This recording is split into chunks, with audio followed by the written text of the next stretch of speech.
খবর শুনছেন আজকের খবর ইউটিউব চ্যানেল থেকে। আজ জানাবো পশ্চিমবঙ্গ দেশ এবং বিদেশের বাছাই করা সব তাজা খবর। আপনি যদি চ্যানেলে নতুন হয়ে থাকেন তাহলে অবশ্যই সাবস্ক্রাইব করুন, কারণ প্রতিদিনের সেরা খবর আপনার হাতের মুঠোয় পৌঁছে দিতে আমরা আছি সদা প্রস্তুত। খবরের শুরুতেই জানবো আজকের সংবাদ শিরোনাম।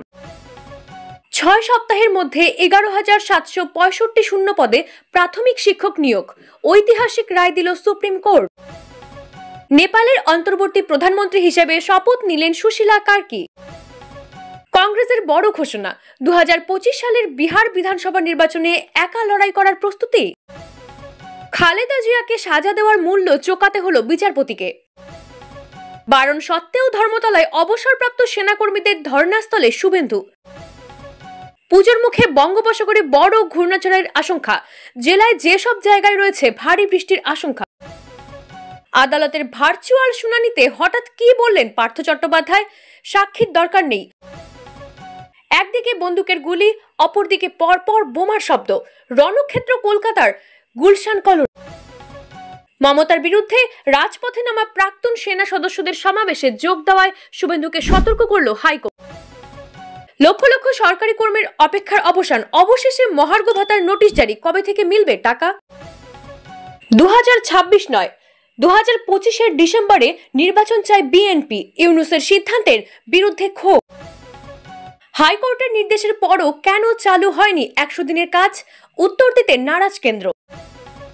নেপাল থেকে বাংলায় ঢোকার চেষ্টা 4 অনুপ্রবেশকারীর, পানি ট্যাঙ্কিতে আরো কড়া নজরদারি এসএসবির। 7.1 মাত্রার তীব্র ভূমিকম্পে কেঁপে উঠল রাশিয়া, জারি সুনামি সতর্কতা। মার্চে ভোট ঘোষণা নেপালে, দেশে শান্তি ফেরানোর চ্যালেঞ্জ নয়া প্রধানমন্ত্রী সুশীলা কার্কি। সরকারি কর্মীদের জন্য দারুণ খবর, ডিএ মামলার রায় নিয়ে যা জানালো সুপ্রিম কোর্ট। পুজোর মুখে বন্ধ হচ্ছে রেশন কার্ড, সারা দেশে 1,17,00,000 কার্ড বাতিলের পথে কেন্দ্র। জিওতে একবার রিচার্জে 6 মাসের বেশি ভ্যালিডিটি, আনলিমিটেড ডেটা এবং ওটিটি সুবিধা। বিসর্জনের শোভাযাত্রায় ঢুকে পড়ল ট্রাক, মৃত্যু 9 জনের। লক্ষ্মী পুজোর পরেই শুরু হবে এসআইআর, ভোটার তালিকা যাচাইয়ের ডেডলাইন জানিয়ে নতুন ঘোষণা করল কমিশন। ঢাকার ছাত্র ভোটের ফল বিস্ময়কর, এবারে নির্বাচন না করানো তৃণমূলের জন্য ঝুঁকির হলো না তো? চাকরি প্রার্থীদের জন্য সুখবর, হুগলি জেলায় 63 জন আশাকর্মী নিয়োগের বিজ্ঞপ্তি প্রকাশিত। মণিপুরে পা রাখতে চরম বিক্ষোভ, কংগ্রেসের ব্যাপক বিক্ষোভ। আত্মসমর্পণ করলেন কিষেনজের স্ত্রী সুজাতা, মাওবাদী নেত্রীর মাথার দাম ছিল 1 কোটি টাকা। আঁচল উড়িয়ে থামালেন ট্রেন, লাল শাড়ির আঁচলেই বাঁচল হাজারো প্রাণ। ফের পাক সেনার কনভয়ে হামলা, তালিবানের মৃত্যু অন্তত 12 জওয়ানের। লাদেন তোমার দেশে মরেছিল, সন্ত্রাস ইস্যুতে রাষ্ট্রসংঘে পাকিস্তানকে তুলোধনা ইসরায়েলের। ভারতেই তৈরি হবে 114টি রাফাল যুদ্ধ বিমান, 2 লক্ষ কোটি টাকার প্রস্তাব। সুশীলা কার্কিকে অভিনন্দন জানালেন প্রধানমন্ত্রী, মণিপুর থেকেই নেপালকে দিলেন বড় বার্তা। 9 পেয়ে অকাল হোলিতে মাতল তৃণমূল, কেন বড়সড় ধাক্কা খেল বিজেপি? রবিবার রয়েছে পরীক্ষা, তার আগে কি কি করতে হবে ফের মনে করালো কমিশন। রাজনীতির অঙ্কে অদ্ভুত সমীকরণ, কৌতূহল বাড়াচ্ছে পূর্ব মেদিনীপুর। ভুরি ভুরি দুর্নীতি, প্রশ্ন করতেই সাংবাদিকদের ওপর হামলা পঞ্চায়েত প্রধানের স্বামী। ঘাসফুল মুছে দিয়ে নন্দীগ্রামে ফের উড়ল গেরুয়া আবির। ট্রাম্পের শুল্ক বৃদ্ধির চাপ, দেশের জিএসটি সংস্কার, 1 ছাড়িয়ে 1.5 লাখে পৌঁছালো সোনার দাম, কি করবে মধ্যবিত্ত? বড়সড় দুর্ঘটনা থেকে রক্ষা পেলেন মধ্যপ্রদেশের মুখ্যমন্ত্রী, ভিডিও প্রকাশ্যে। প্রথম মহিলা প্রধানমন্ত্রীকে বিশেষ বার্তা মোদির। যোগীরাজ্যে পুলিশের লাঠিচার্জে মৃত্যু বিজেপি কর্মীর, 11 পুলিশ কর্মীকে শাস্তি প্রশাসনের। কবে বেরোবে উচ্চ মাধ্যমিক প্রথম সেমিস্টারের ফলাফল, জানালো শিক্ষা সংসদ। এতক্ষণ শুনছিলেন সংবাদ শিরোনাম, এবারে আসছে বিস্তারিত খবরে। রাজনীতির অঙ্কে অদ্ভুত সমীকরণ, কৌতূহল বাড়াচ্ছে পূর্ব মেদিনীপুর। যেখানে রাজনীতি বরাবর একরকম ছিল, সেখানেই এবার ছবিটা সম্পূর্ণ বদলে গেল। একদিকে অকাল হোলির আবিরের রঙিন ঘাসফুল শিবির, অন্যদিকে গেরুয়া রঙে ভাসছে নন্দীগ্রাম। একই জেলায় দুটি ভিন্ন ছবি। কোথাও বিজেপি শূন্য হাতে ফিরছে, আবার কোথাও তারা শক্ত ঘাঁটি গড়ছে। প্রশ্ন উঠছে, এই উল্টো চিত্রের আসল কারণ কি? প্রথমে ভগবানপুরের চিত্র।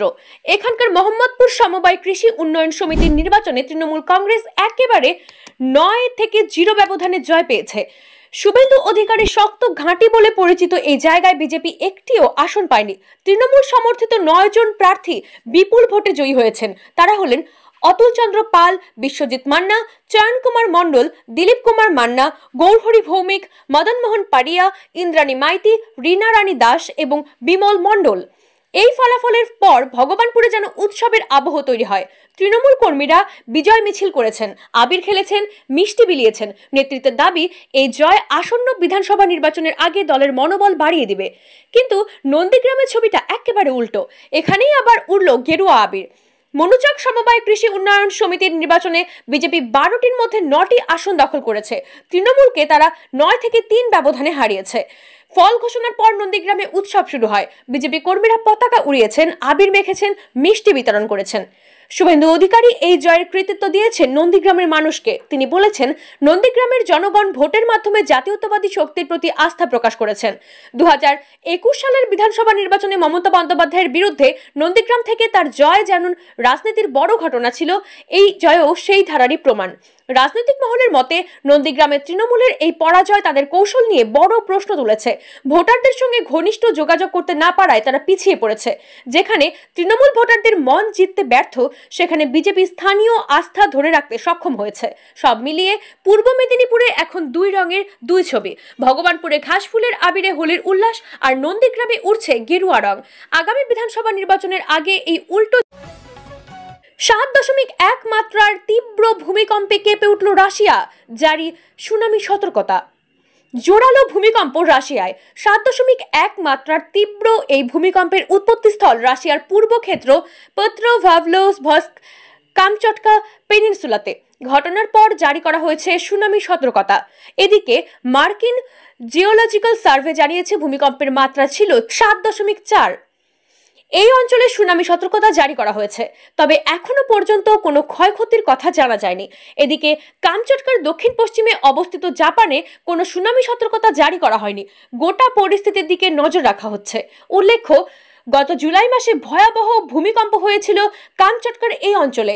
8.8 মাত্রার বিরাট এই ভূমিকম্পের তীব্রতা এতটাই ছিল যে আমেরিকা, জাপান সহ একাধিক দেশে কম্পন অনুভূত হয়। ঘটনার পর রাশিয়া উপকূলবর্তী অঞ্চলে সুনামির বিরাট ঢেউ দেখা যায়, যার উচ্চতা ছিল প্রায় 13 ফুট। এরপর সুনামির ঢেউ আছড়ে পড়ে জাপানের হোক্কাইডো উপকূলবর্তী এলাকা ও রাশিয়ার পূর্ব উপকূলের কুরিল দ্বীপে। খালি করে দেওয়া হয় জাপানের ফুকুশিমা পরমাণু কেন্দ্র। সুনামির সতর্কতা জারি করা হয় চীনের একাংশেও। ভূমিকম্পের পর এক্স হ্যান্ডেলে সতর্কবার্তা জারি করে মার্কিন প্রেসিডেন্ট ডোনাল্ড ট্রাম্প লেখেন, প্রশান্ত মহাসাগরে সংঘটিত এক বিশাল ভূমিকম্পের কারণে হাওয়াইবাসীদের জন্য সুনামি সতর্কতা জারি করা হয়েছে। আলাস্কা এবং মার্কিন যুক্তরাষ্ট্রের প্রশান্ত উপসাগরীয় উপকূলে সুনামি সতর্কতা জারি করা হয়েছে। কামচটকা বরাবরই ভূমিকম্প প্রবণ।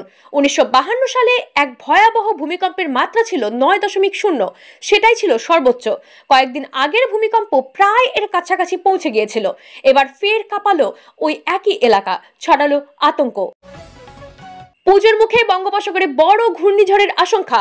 জেলায় যেসব জায়গায় রয়েছে ভারী বৃষ্টির আশঙ্কা। পুজোর মুখে বাঙালির চোখ এখন আকাশের দিকে। 28 সেপ্টেম্বর মহাষষ্ঠী, তার আগে হাতে আর মাত্র 15 দিন। সবার আশঙ্কা দুর্গাপুজোর কটা দিন যেন বৃষ্টি না হয়। এর মধ্যে খারাপ খবর, বঙ্গোপসাগরে নতুন নিম্নচাপের কথা জানিয়েছে আবহাওয়া দফতর। তবে এখনো পূর্ণাঙ্গ ঘূর্ণিঝড় তৈরি হয়নি। কিন্তু অনুকূল পরিবেশ পেয়ে গেলে সাইক্লোন থ্রেট ভয়ঙ্কর রূপ নিতে পারে। ওড়িশা ও উত্তর অন্ধ্রপ্রদেশের উপকূল সবচেয়ে বেশি ঝুঁকিতে রয়েছে। বাংলার জন্য সরাসরি বিপদের আশঙ্কা না থাকলেও প্রান্তিক প্রভাব পড়তে পারে। সেপ্টেম্বরের দ্বিতীয় সপ্তাহে বঙ্গোপসাগরের মধ্যভাগে এক নিম্নচাপের সৃষ্টি হয়েছে। উপরের বায়ুচক্রের কারণে সেটি ধীরে ধীরে শক্তিশালী হচ্ছে। 28 সেপ্টেম্বরের পর এটি গভীর নিম্নচাপে পরিণত হয়ে ঘূর্ণিঝড়ের রূপ নিতে পারে বলে ইঙ্গিত মিলেছে। ষষ্ঠী থেকে বাংলার উপকূলবর্তী জেলাগুলিতেও হতে পারে ভারী বৃষ্টিপাত। এখনো পর্যন্ত যা পূর্বাভাস, তাতে 28 থেকে 30 সেপ্টেম্বরের মধ্যে পূর্ব মেদিনীপুর, দক্ষিণ 24 পরগনা, সুন্দরবন এলাকায় প্রচন্ড প্রচণ্ড বৃষ্টিপাত হতে পারে। গত মে মাসে হাওয়া ঘূর্ণিঝড় রেমাল এর মতোই সমুদ্র থেকে আর্দ্রতা প্রবাহিত হয়ে এই বৃষ্টি নামাতে পারে। দীঘা, মন্দারমণি এবং সুন্দরবনে ঘন্টায় 40 থেকে 60 কিমি বেগে ঝোড়ো হাওয়া বইতে পারে। দমকা হাওয়া 70 কিমি পর্যন্ত পৌঁছতে পারে। এতে মাছ ধরার নৌকো, সমুদ্রপথ পরিবহন ও উপকূলীয় পর্যটনে বিঘ্ন ঘটার আশঙ্কা রয়েছে। তবে 12 সেপ্টেম্বর পর্যন্ত এখনো কোনো আনুষ্ঠানিক ঘূর্ণিঝড়ের সতর্কতা নেই, যদিও সংস্থা নিয়মিত পর্যবেক্ষণ চালাচ্ছে। ঘূর্ণিঝড়ের প্রস্তুতিতে ওড়িশা সরকার। ফোনি 2019 ও ইয়াস 2021 এর ভয়াবহ ধ্বংসযজ্ঞের পর ফের ওড়িশায় নতুন ঝুঁকি তৈরি হয়েছে। ECMWF ও NCUM মডেল 28 সেপ্টেম্বরের পর ঘূর্ণিঝড়ের পূর্বাভাস দিচ্ছে। অন্যদিকে NCEP GFS দেখাচ্ছে 29 সেপ্টেম্বরের আশেপাশে শক্তিশালী সিস্টেম তৈরি করতে পারে।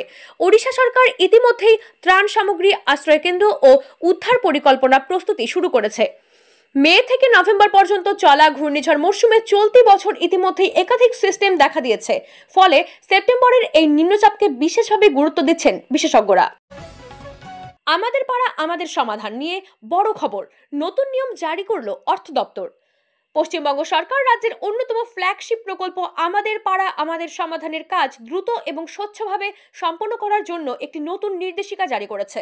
অর্থ দপ্তরের অডিট শাখা থেকে আজ 12 সেপ্টেম্বর 2025 তারিখে এই মেমোরেন্ডাম প্রকাশ করা হয়েছে। এই নির্দেশিকার মূল উদ্দেশ্য হল তৃণমূল স্তরের পরিকাঠামো উন্নয়ন এবং রক্ষণাবেক্ষণের কাজে জনগণের অংশগ্রহণকে আরও প্রসারিত করা। আমাদের পাড়া আমাদের সমাধান প্রকল্পটি কি? আমাদের পাড়া আমাদের সমাধান বা APAS পশ্চিমবঙ্গ সরকারের একটি ফ্ল্যাগশিপ প্রকল্প। এর প্রধান লক্ষ্য হলো রাজ্যের সাধারণ মানুষদের অংশগ্রহণের মাধ্যমে তাদের নিজেদের এলাকার বা পাড়ার ছোট ছোট পরিকাঠামোগত উন্নয়ন এবং রক্ষণাবেক্ষণের কাজ সম্পন্ন করা। এই প্রকল্পের মাধ্যমে সরকার সরাসরি জনগণের হাতে ক্ষমতা তুলে দিয়ে স্থানীয় সমস্যাগুলো দ্রুত সমাধান করতে চায়। নতুন নির্দেশিকায় কি বলা হয়েছে? অর্থ দপ্তরের এই নতুন স্মারকলিপিটি মূলত প্রকল্পের কাজ সম্পাদনের পদ্ধতিগত পরিকাঠামোকে আরও শক্তিশালী করার জন্য জারি করা হয়েছে।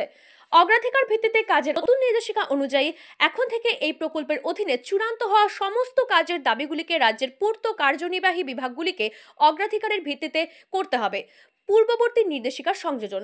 এই নিয়মাবলীটি 22 আগস্ট 2025 তারিখে প্রকাশিত অর্থ দপ্তরের মেমো নম্বর 3133FY-তে উল্লেখিত বিস্তারিত নির্দেশিকার একটি অতিরিক্ত পদক্ষেপ হিসেবে কাজ করবে।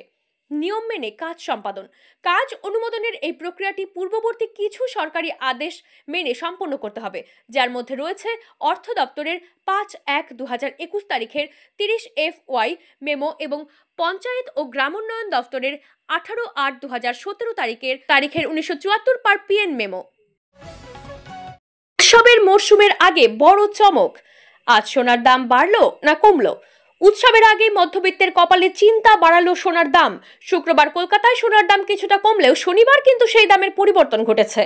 আজ অর্থাৎ 13 সেপ্টেম্বর ফের এক ধাক্কায় বেড়ে গেল সোনা ও রূপোর দাম। চলতি বছরের শুরু থেকে সোনার বাজারে যে ঊর্ধ্বমুখী প্রবণতা দেখা যাচ্ছে তা অব্যাহত থাকলো সেপ্টেম্বরেও। আজ সোনার দামে 100 টাকার বৃদ্ধি হয়েছে। একই হারে দাম বেড়েছে রূপোরও। বিশেষজ্ঞদের দাবি, আন্তর্জাতিক বাজারে অস্থিরতা, ক্রমবর্ধমান মুদ্রাস্ফীতি ও বিনিয়োগের নিরাপদ মাধ্যম হিসেবে সোনার প্রতি চাহিদা বাড়ায় এই দামে লাগাতার বৃদ্ধি দেখা যাচ্ছে।